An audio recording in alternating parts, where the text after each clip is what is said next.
Okay, so again sir आपका welcome है हमारे चैनल योगेंद्र सिंह योगी पे।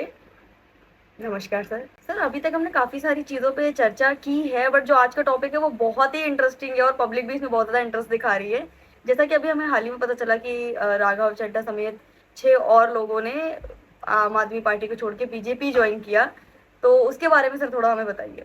हाँ, कल एक बड़ा कमाल का राजनीतिक घटनाक्रम हुआ है और उसमें जो बीजेपी के में जो है आम आदमी के जो 7 राज्यसभा सदस्य हैं वो आम आदमी पार्टी छोड़ के बीजेपी में को ज्वाइन कर गए और उसके कुल 10 ही मेंबर पार्लियामेंट है, 10 राज्यसभा से है, 7 पंजाब से हैं और 3 दिल्ली से हैं।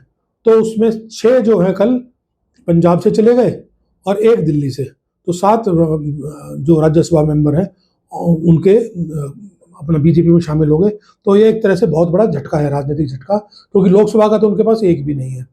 तो केजरीवाल के लिए और आम आदमी पार्टी के लिए जब से ये पार्टी बनी है उसमें सबसे बड़ा झटका है। हालांकि इसके केजरीवाल के साथ जब से पार्टी में बड़े बड़े लोग उनके साथ शुरू में लोग चले थे, धीरे धीरे बहुत लोग छोड़ते गए, पर इस तरह से जो मेंबर पार्लियामेंट बने, मेंबर पार्लियामेंट एक बड़ी बात होती है, उसका छोड़ना और बल्क में छोड़ना ये बहुत बड़ा सेटबैक है। तो उसमें जो राघव चड्ढा है वो शायद लीड कर रहे थे और संदीप पाठक जो है वो मैनेजमेंट कर रहे थे, और बाकी विक्रमजीत सानी है, अशोक मित्तल है, राजेंद्र गुप्ता है, स्वाति मालिवाल पहले से नाराज चल रही थी, वो भी इनके ग्रुप में इकट्ठी हो गई, वो तो पहले से ही अलग चल रही थी। एक हरभजन सिंह अपना जो प्लेयर है वो क्रिकेटर है, उसका वो नॉन पॉलिटिकल आदमी है, वो भी जो है वो, तो ये सब जो है कल छोड़ के चले गए और इसको एक बड़ा राजनीतिक घटनाक्रम माना जाता है कि ये पंजाब की राजनीति में और देश की राजनीति में एक बड़ा झटका है। 3 ही रह गए, संजय सिंह रह गया, एनडी गुप्ता रह गया और एक बलबीर सिंह जी जो पंजाब में वो रह गए 3 राज्यसभा में, और बाकी सरकार अभी पंजाब में बाकी है और दिल्ली में भी एमएलएज है। तो ये कल बड़ा घटनाक्रम हुआ। इन लोगों ने अपनी पार्टी छोड़ के बीजेपी को ज्वाइन किया, तो उस ऑब्वियसली कुछ बड़े ही रीजन होंगे, पर उसके क्या कारण है उसके बारे में थोड़ा बताइए। देखो, कारण तो इसमें कई तरह के हैं। कुछ कारण तो सामने स्पष्ट रूप से दिख रहे हैं जो सबको पता है, पब्लिक डोमेन में भी है, और कुछ कारण ऐसे हैं जो अभी पब्लिक डोमेन में सामने नहीं दिख रहे, सूत्रों के हवाले से या इधर उधर की खबरों से हमारे पास खबर आ रही है, वो भी है। तो जो प्रत्यक्ष कारण दिख रहे हैं वो तो सीधा सीधा जो एक तो सबसे पहले तो बीजेपी का रोल, जैसे बीजेपी इन मामलों में कुख्यात रही है, वो दूसरों की पार्टियों को तोड़ना, लोगों को तोड़ना, ईडी की रेड मारना, धमकाना, लालच देना, बीजेपी ने इस जब से ये मोदी और अमित शाह की नई रिजीम आई है तो वो इन्हीं कामों में लगी है, और वो पर सब प्रदेशों में लगी हुई है, सब पार्टियों में, और जो उनके साथ पार्टियां लगी हुई थी उनको भी धीरे धीरे नुकसान खत्म कर दिया, लेके जम्मू कश्मीर से कन्याकुमारी तक सब स्टेटों में सब छोटी मोटी पार्टियों को सबको नुकसान पहुंचाने की, और सबके लोग लिए, ज्यादातर कांग्रेस के सारे भ्रष्ट जितने लीडर थे जिनको भ्रष्ट आती थी वो थे, वो सारे बीजेपी में कोई 25 लीडर ऐसे लिए हैं। तो एक तो कारण बीजेपी का है, जो उनकी वॉशिंग मशीन वाला जो ईडी वगैरह का मसला चलता है। दूसरा कारण जो है वो आम आदमी पार्टी के अंदर ही है, जो केजरीवाल और उसकी उसमें है। तो इसमें देखा गया कि केजरीवाल जो है बहुत ज़्यादा दिन अब ज़्यादा लोगों को साथ लेके चल नहीं पाता, और ख़ासतौर से जो लोग थोड़े से भी ओवर शेड दिखते हैं, थोड़े से डायनेमिक दिखते हैं, तो केजरीवाल में वो सहालियत नहीं दिखती जो लोगों को लंबे टाइम पे लेके चले। क्योंकि जब वो उसने आम आदमी पार्टी में आई और मूवमेंट में निकली, तो जो फाउंडर मेंबर थे, जिन लोगों ने इस पार्टी में अब शुरू दौर में बड़ा योगदान दिया, वो धीरे धीरे चले गए। जैसे प्रशांत भूषण है, उसके फादर शांति भूषण थे, योगेंद्र यादव है, कुमार विश्वास है, प्रोफेसर आनंद कुमार हैं, फिर किरण बेदी थी, जनरल वीके सिंह थे, तो जय हिंद था वो हरियाणा में, और ये अपना आशुतोष पत्रकार थे जो वो तो सब धीरे धीरे इनको छोड़ते चले गए। इसका मतलब है कि केजरीवाल बहुत ज़्यादा रखने, अलका लांबा दिल्ली में, कपिल मिश्रा आम आदमी है वो बीजेपी में चला गया, पर ये था कि केजरीवाल बहुत दिन मेंटेन करता नहीं। और इनमें से भी जो दो लोग हैं उन पर सबसे ज़्यादा हैरानी है, 2 लोग खास थे इसके जो ग्रुप में, वो है संदीप पाठक और राघव चड्ढा। संदीप पाठक जो है वो इनमें सब में ज़्यादा जो पॉलिटिकल आदमी है वो संदीप पाठक ही है, जो संगठन को जानता है, आईआईटी प्रोफेसर है, और वो केजरीवाल का ज़्यादातर स्ट्रेटजी को, पॉलिटिकल काम को समझता है। वो सबसे बड़ा जो डैमेज करेगा, वो जो मेन सीरियस आदमी वो है। और राघव चड्ढा जो है वो केजरीवाल का बिल्कुल ब्लू आइट बॉय था, और वो बहुत साल से, राघव चड्ढा की इंपॉर्टेंस तो यही थी कि केजरीवाल का खास है, उसको बॉम्बे का, सॉरी, पंजाब का इंचार्ज बनाया करता, सारी फंडिंग वो करता था। तो उसमें कहानी तो राघव चड्ढा की बहुत देर से चल रही है। ऐसा पहले सूत्र बताते थे, अब वो बात पक्की है कि नहीं है ये नहीं पता, पर पहले तो ये पुत्र बताते थे कि केजरीवाल अपनी पुत्री की शादी राघव चड्ढा से करेगा, ये बात रूमर चलती थी।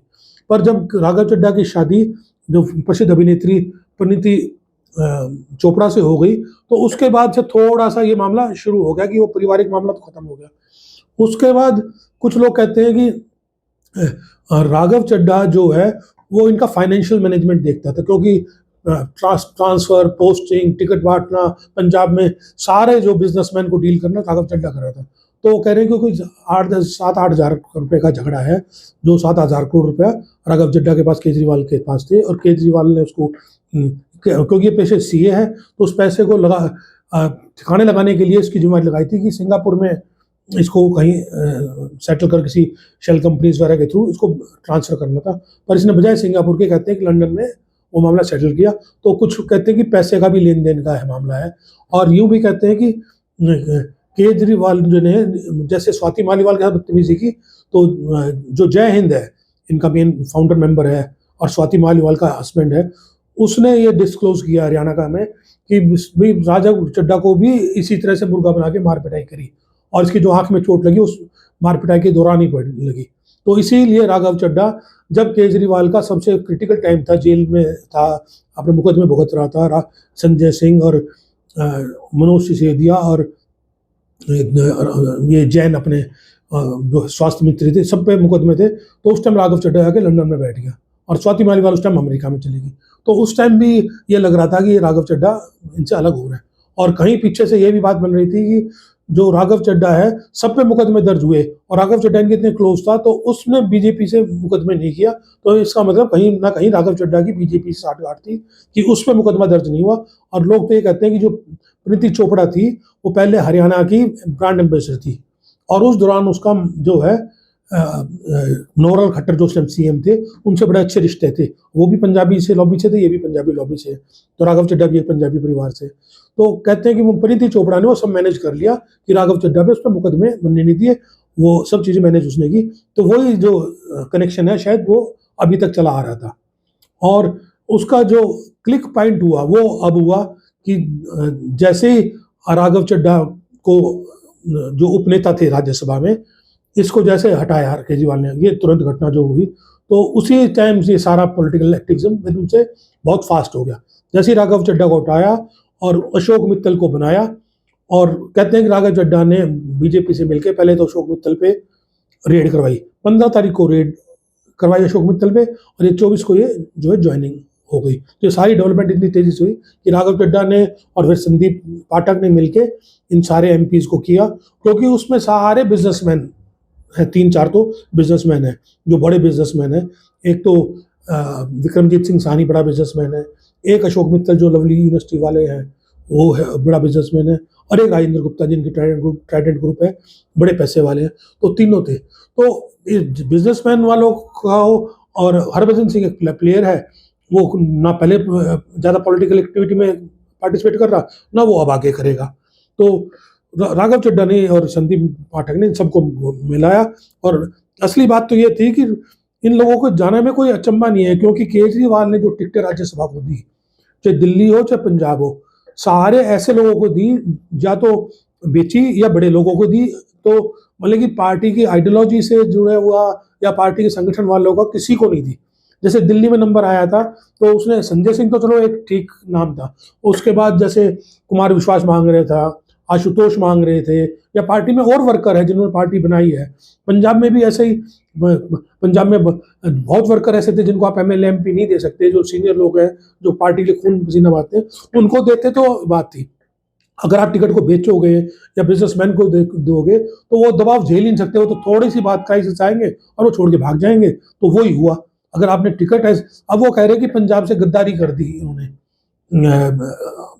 सब सात लोगों ने। भाई इन्होंने पंजाब से गद्दारी किया कि पंजाब से गद्दारी तो आपने की कि जो पंजाब के लोग जिनको जानते नहीं, जो उनका कोई पॉलिटिकल कनेक्शन नहीं, तो उन लोगों को अगर आप टिकट दोगे तो जिस तरह के लोगों को टिकट दोगे उस तरह के रिजल्ट आएंगे। तो आपने बिजनेसमैन और या तो टिकटें बेची या किसी आर्थिक दबाव में दी तो वो दी। तो ये था। और ये जो हमला है वो पार्टी में सिर्फ राजनीतिक हमला नहीं है, एक परसेप्शन है, एक माहौल तो बिगड़ा। हालांकि इन लोगों के सातों के पीछे वोट कुछ भी नहीं है, एक के पीछे ही वोट नहीं है, वोट तो केजरीवाल के पीछे ही है।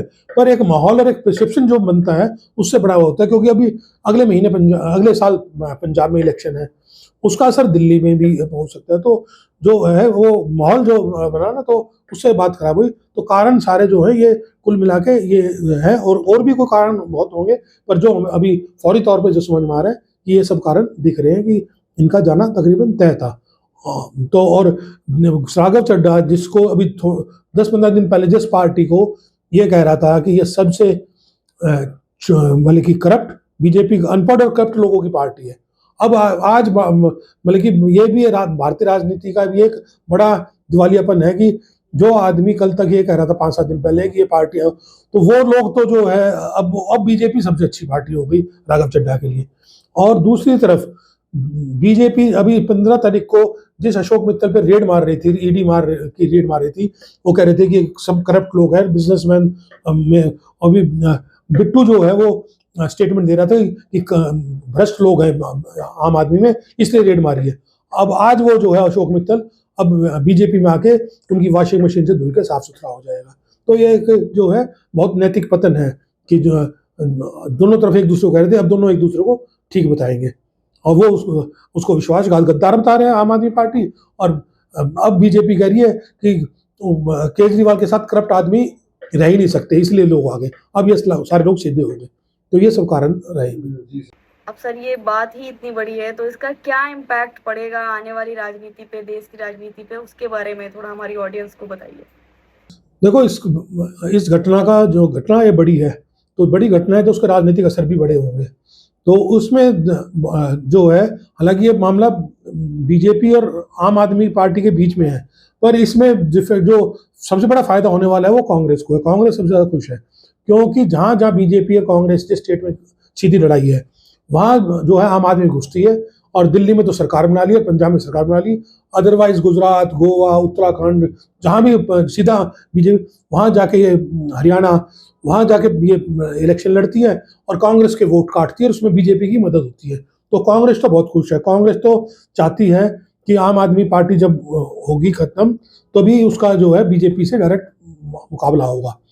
और उसका पंजाब, सबसे बड़ा असर तो पंजाब और दिल्ली में ही होने वाला है। और अभी ये सुनने में आया है कि अगर बात ये टूट यहाँ नहीं रुकने वाली, हो सकता है कि पंजाब में कुछ एमएलए तोड़े जाएं, हो सकता है दिल्ली में भी कुछ एमएलए तोड़े जाएं। तो अगर उस टाइम की घटनाक्रम जो होगी तो उसका और ज़्यादा रिएक्शन पड़ेगा। और जैसे ही दिल्ली में कांग्रेस, मतलब कि आम आदमी कमज़ोर होगी, पंजाब में कमज़ोर होगी, तो कांग्रेस का उभार बहुत जरूर, सीधा सीधा कांग्रेस का उभार होगा। और इसका फायदा ये है कि पंजाब में बीजेपी को कोई वो नहीं मिल रही जगह रखने को। पंजाब में बीजेपी की कोई पोजीशन नजर नहीं आ रही। वहां अब इस टाइम मुख्य मुकाबला दो ही पार्टी में था, आम और कांग्रेस में। अब बीजेपी भी चाहती है कि कुछ एमएलए तोड़ के, कुछ बात करके मैं अपनी शुरुआत करूं वहां से। उसने पीछे कांग्रेस से अमरिंदर को लिया, सुनील जाखड़ को लिया, पर फिर भी बीजेपी की बात बनती नहीं बन रही। अकाली दल से उनका मेल बैठ नहीं रहा अभी, अब आगे करेंगे नहीं करेंगे पता नहीं। और दूसरी बात ये आ रही है कि जो बिट्टू है, रणजीत सिंह बिट्टू, जो स्टेट मिनिस्टर है, जो कांग्रेस से बीजेपी में गया, उसके भगवंत मान से कहते हैं अच्छे रिश्ते हैं। तो उसके थ्रू भी भगवंत मान पे या उसके एमएलए में बीजेपी कोशिश करेगी कि पंजाब में जगह बनाने की। और जहां जहां आम आदमी कमजोर होगी वहां कांग्रेस को पक्का फायदा होगा। ये तो एक राजनीतिक फायदा है। दूसरा, बीजेपी को सबसे बड़ा फायदा, राजनीतिक फायदा ये हो गया कि राज्यसभा में उसकी स्थिति और मजबूत हो गई। वो अब धीरे धीरे बहुमत की तरफ बढ़ रही है। 7 एमपीज राज्यसभा में उनकी तरफ और आ गए। तो ये बीजेपी को सीधा सीधा ये फायदा हुआ है। तो ये अब आगे देखते हैं कि जो अभी लगता है, अभी तो ये लग रहा है कि जो आगामी चुनाव आएंगे उसमें बड़ा फर्क पड़ेगा, और जैसे जैसे घटना आएगी उसी तरह से उसका स्केल बढ़ता चला जाएगा। तो ये अब फ्यूचर रहेगा अभी तो हमें यही लगता है। So thank you so much sir, हमारे क्वेश्चन यहीं तक थे। आई जस्ट होप हमारी ऑडियंस को भी काफ़ी कुछ समझ में आया होगा, सीखने को मिला होगा और इस इंटरेस्टिंग टॉपिक पे काफ़ी ज़्यादा मज़ा आया होगा इस वीडियो को देखने में। So thank you.